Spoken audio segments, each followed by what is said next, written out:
ಕೊಲೆ ಕೇಸು ಬೀಳದಂತ ಒಟ್ಟು 5 ಆರೋಪಿಗಳು, 17 ಆರೋಪಿಗಳ ಪೈಕಿ ಆ 17 ಆರೋಪಿಗಳ ಪೈಕಿ 5 ಮೇಲೆ ಕೊಲೆಯ ಆರೋಪ ಇಲ್ಲ. ಅದು ಯಾರ್ಯಾರು ಡೀಟೇಲ್ ನೋಡೋಣ. ಆ ಡೀಟೇಲ್ ನಿಮ್ಮ ಮುಂದೆ ಬರ್ತಾ ಇದೆ. ಬಂಧಿತರಲ್ಲಿ 5 ಮೇಲೆ ಕೊಲೆಯ ಆರೋಪ ಇಲ್ಲ. ಮೊದಲನೇದಾಗಿ ಚಾಲಕ ಇಟಿಯೋಸ್ ಕಾರು ಚಾಲಕ ರವಿ, ಮತ್ತೊಬ್ಬ ದೀಪಕ್, ಈತನ ಮೇಲೆ ಕೊಲೆಗೆ ಸಂಬಂಧಿಸಿದಂತ ಸೆಕ್ಷನ್ ಹಾಕಿಲ್ಲ. ಸರೆಂಡರ್ ಆದಂತ 3 ವಿರುದ್ಧವೂ ಕೂಡ ಕೊಲೆಯ ಆರೋಪ ಇಲ್ಲ. ಕೇಶವಮೂರ್ತಿ, ನಿಖಿಲ್ ಮತ್ತು ಕಾರ್ತಿಕ್ ಅಲಿಯಾಸ್ ಕಪ್ಪೆ, ಇವರ ವಿರುದ್ಧ 302 ಹಾಕಿಲ್ಲ, ಬೇರೆ ಬೇರೆ ಸೆಕ್ಷನ್ಸ್ ಹಾಕಿದ್ದಾರೆ. ಅದು 201 ಇರಬಹುದು, ಬೇರೆ ಬೇರೆ ಸೆಕ್ಷನ್ ಬೇರೆ ಬೇರೆ ಹಾಕಿದ್ದಾರೆ. ಬಟ್ 302 ಬಿದ್ದಿಲ್ಲ ಅವ್ರ ಮೇಲೆ. 302 ಕೊಲೆಗೆ ಸಂಬಂಧಿಸಿದಂತೆ IPC 302 ಅದು ಹಾಕಿಲ್ಲ. ಚಾಲಕ ರವಿ ಮತ್ತು ದೀಪಕ್, ಈ ಕಡೆ ಸರೆಂಡರ್ ಆದಂತ 3, ಶರಣಾಗತರಾದಂಥ 3, ಅದರಲ್ಲಿ ರಾಘವೇಂದ್ರ ಒಬ್ಬನನ್ನ ಬಿಟ್ಟು ಒಟ್ಟು 4 ಜನ ಶರಣಾಗತಿಯಾದರು. ಅದರಲ್ಲಿ ಕಾರ್ತಿಕ್, ಕೇಶವಮೂರ್ತಿ, ನಿಖಿಲ್, ಇವ್ರ ಮೇಲೆ 302 ಹಾಕಿಲ್ಲ. ಅದಕ್ಕೆ ಕಾರಣ ಏನು ಅಂತಂದ್ರೆ ಕೊಲೆಯಲ್ಲಿ ಅವರ ಇನ್ವಾಲ್ವ್ಮೆಂಟ್ ಇಲ್ಲ ಅಂತ ಪೊಲೀಸರು ಚಾರ್ಜ್ ಶೀಟ್ ಮಾಡೋ ಸಂದರ್ಭದಲ್ಲಿ ಭಾವಿಸಿದ್ದಾರೆ. ಆ ಕಾರಣಕ್ಕಾಗಿ ಅವರ ಮೇಲೆ ಈ ಸೆಕ್ಷನ್ ಅನ್ನ ಹಾಕಿಲ್ಲ.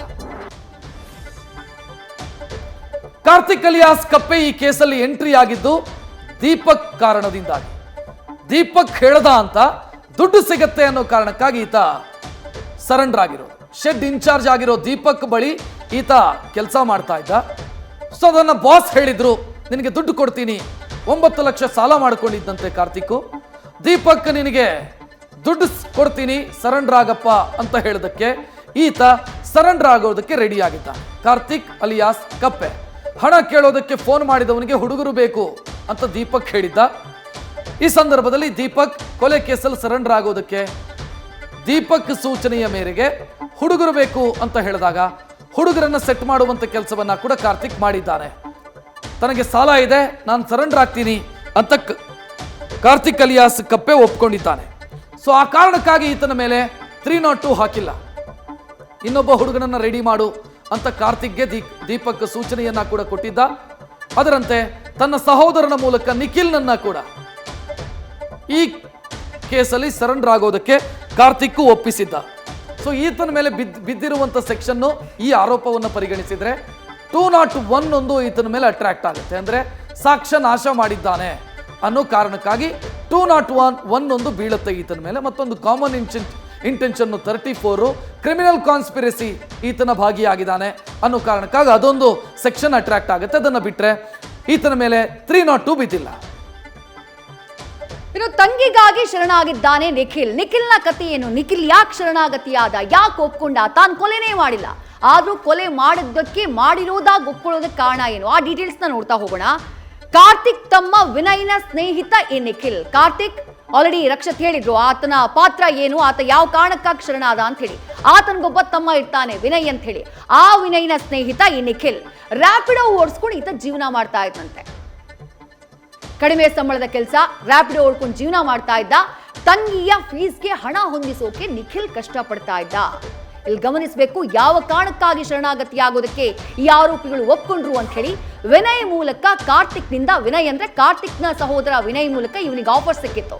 ಶೆಡ್ಗೆ ಹೋಗಿದ್ದಾಗ ಸ್ಕಾರ್ಪಿಯೋ ಗಾಡಿಯನ್ನ ಈ ಕಾರ್ತಿಕ್ ತೋರಿಸ್ತಾನೆ ನಿಖಿಲ್ಗೆ.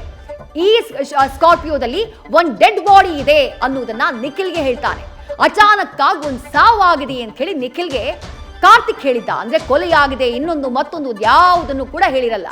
ಸರೆಂಡರ್ ಆದ್ರೆ ಹಣ ಕೊಡ್ತಾರೆ, ನೀನ್ ಆಗ್ತೀಯಾ ಅಂತ ಹೇಳಿ ಆಮಿಷವನ್ನ ಕಾರ್ತಿಕ್ ತೋರಿಸಿದ್ದ. ಯಾಕಂದ್ರೆ ಕಾರ್ತಿಕ್ಗೆ ದೀಪಕ್ನಿಂದ ಆಮಿಷ ಬಂದಿತ್ತು. ಕೆಲಸ ಆದ್ಮೇಲೆ ಹಣ ಕೊಡದಿದ್ರೆ ಏನ್ ಮಾಡೋದು? ಕೊಲೆ ಕೇಸ್ ಬೇರೆ, ಸರೆಂಡರ್ ಆಗ್ಬಿಟ್ರೆ ಮುಂದೇನು ಅನ್ನೋದನ್ನ ನಿಖಿಲ್ ಪ್ರಶ್ನೆಯನ್ನ ಮಾಡ್ತಾನೆ. ಆ ಸಂದರ್ಭದಲ್ಲಿ ಕಾರ್ತಿಕ್ಗೆ ಅಲ್ಲೇ ಸ್ಥಳದಲ್ಲಿ ಇದ್ದಂತಹ ದೀಪಕ್ ಆ ಸಂದರ್ಭದಲ್ಲಿ ನಿಖಿಲ್ನ ಕೈಗೆ 1 ಲಕ್ಷ ರೂಪಾಯಿ ಹಣವನ್ನ ಕೊಟ್ಟಿದ್ನಂತೆ. ಇದನ್ನ ನೀವು ಒಪ್ಕೊಂಡ್ರೆ ಈಗ ಇಷ್ಟು ಹಣ ಇಟ್ಕೋ, ಮುಂದೆ ಮತ್ತಷ್ಟು ಹಣವನ್ನ ನಾವು ಕೊಡ್ತೀವಿ ಅಂತ ಹೇಳಿ ಆ ಸಂದರ್ಭದಲ್ಲಿ ಪ್ರಕರಣದ 14ನೇ ಆರೋಪಿ ಪ್ರದೋಷ್ ಕೂಡ ಭರವಸೆಯನ್ನ ಕೊಟ್ಟಿದ್ದ. ಉಳಿದ ಹಣ ಕೆಲಸ ಆದ್ಮೇಲೆ ಕೊಡ್ತೀವಿ ಅಂತ ಹೇಳಿ ಪ್ರದೋಷ್ ಹೇಳಿದ್ನಂತೆ. ಜೊತೆಗೆ ಮನೆಯವರನ್ನ ಕೂಡ ನೋಡಿಕೊಳ್ಳುವಂತ ಭರವಸೆಯನ್ನ ಪ್ರದೋಷ್ ಕೊಟ್ಟಿದ್ದ ಅನ್ನೋದು ಈಗ ತನಿಖೆಯ ಸಂದರ್ಭದಲ್ಲಿ ಗೊತ್ತಾಗ್ತಾ ಇದೆ. ಚಾರ್ಜ್ ಶೀಟ್ ಸಲ್ಲಿಕೆಯಾದಂತಹ ನಂತರದಲ್ಲಿ ಗೊತ್ತಾಗ್ತಾ ಇದೆ. ಇನ್ನೊಬ್ಬ ಸರೆಂಡರ್ ಆದಂತ ಆರೋಪಿ ಕೇಶವಮೂರ್ತಿ, ಈತನ ಕತೆ ಕೂಡ ವಿಚಿತ್ರ ಇದೆ. ಆತ ಎಲ್ಲೋ ಟೀ ಕುಡಿತಾ ಕೂತಿದ್ದ. ಈ ಸಂದರ್ಭದಲ್ಲಿ ಈತನಿಗೆ ಉಳಿದ ಇಬ್ಬರು ಆರೋಪಿಗಳು ನಿಖಿಲ್ ನಾಯಕ್ ಮತ್ತು ಕಾರ್ತಿಕ್ ಸಿಗ್ತಾರೆ. ಇವರಿಬ್ಬರು ಫ್ರೆಂಡ್ಸು, 6-7 ವರ್ಷದಿಂದ ಪರಿಚಯ ಇದೆ ಕಾರ್ತಿಕ್ ಮತ್ತು ನಿಖಿಲ್. ಇದು ಹಣಕಾಸಿನ ಸಮಸ್ಯೆ ಇರೋ ಬಗ್ಗೆ ಮೂವರು ಈ ಹಿಂದೆನೂ ಕೂಡ ಮಾತನಾಡ್ಕೊಂಡಿದ್ರು, ದುಡ್ಡಿನ ಪ್ರಾಬ್ಲಮ್ ಇದೆ ಅಂತ. ಕೊಲೆ ಕೇಸಲ್ಲಿ ಸರೆಂಡರ್ ಆಗ್ತೀನಿ ಅಂತ ಕಾರ್ತಿಕ್ ಹೇಳಿದಾಗ ನಾನು ಸರೆಂಡರ್ ಆಗ್ತೀನಿ, ಯಾರ ಕೊಲೆ ಯಾವಾಗ ಇದೆಲ್ಲ ಕೇಳ್ತಾನೆ ಕೇಶವಮೂರ್ತಿ. ದುಡ್ಡು ಕೊಡ್ತಾರೆ, ಹಣ ಕೊಡ್ತಾರೆ ಸರೆಂಡರ್ ಆದರೆ ಅನ್ನೋದು ಗೊತ್ತಾಗುತ್ತೆ. ಯಾರ ಕೊಲೆ ಅಂತ ನಮ್ಮ ಹತ್ರ ಕೇಳಬೇಡ, ಇಷ್ಟ ಇದ್ರೆ ನಮ್ಮ ಜೊತೆಗೆ ಬಾ ಅಂತ ಕಾರ್ತಿಕ್ ಹೇಳ್ತಾನೆ. ಸೊ ಕಾರ್ತಿಕ್ ಹೇಳಿದ್ದಕ್ಕೆ ನಾನು ಸರೆಂಡರ್ ಆಗ್ತೀನಿ, ನನಗೂ ಸ್ವಲ್ಪ ಹಣದ ಅವಶ್ಯಕತೆ ಇದೆ ಅಂತ ಕೇಶವಮೂರ್ತಿ ಒಪ್ಕೊಂಡಿದ್ದಾರೆ. ಅಚಾನಕ್ ಆಗಿ ಒಂದು ಡೆತ್ ಆಗಿದೆ, ಅದನ್ನು ನಾವೇ ಮಾಡಿದ್ದು ಅಂತ ನೀವು ಹೇಳಬೇಕು ಅಂತ ಕಾಮಾಕ್ಷಿಪಾಳ್ಯ ಪೊಲೀಸ್ ಸ್ಟೇಷನಲ್ಲಿ ಹೋಗಿ ಸರೆಂಡರ್ ಆಗಬೇಕು ಅನ್ನೋ ಸೂಚನೆಯನ್ನ ಕೂಡ ಕೊಡಲಾಗುತ್ತೆ ಇವನಿಗೆ. ಬಳಿಕ 5 ಲಕ್ಷ ಹಣ ಪಡ್ಕೊಂಡಿದ್ದೀನಿ ಅಂತ ಕೇಶವಮೂರ್ತಿ ಇನ್ವೆಸ್ಟಿಗೇಷನ್ ಸಂದರ್ಭದಲ್ಲಿ ಹೇಳ್ಕೊಂಡಿದ್ದಾನೆ. ಆ ಮೂಲಕ ಟೀ ಕುಡಿತಾ ನಿಂತಿದ್ದವನು ಉಳಿದ ಆರೋಪಿಗಳ ಪರಿಚಯದಿಂದಾಗಿ ಈತನು ಈ ಕೇಸಲ್ಲಿ ಲಾಕ್ ಆಗಿದ್ದಾನೆ.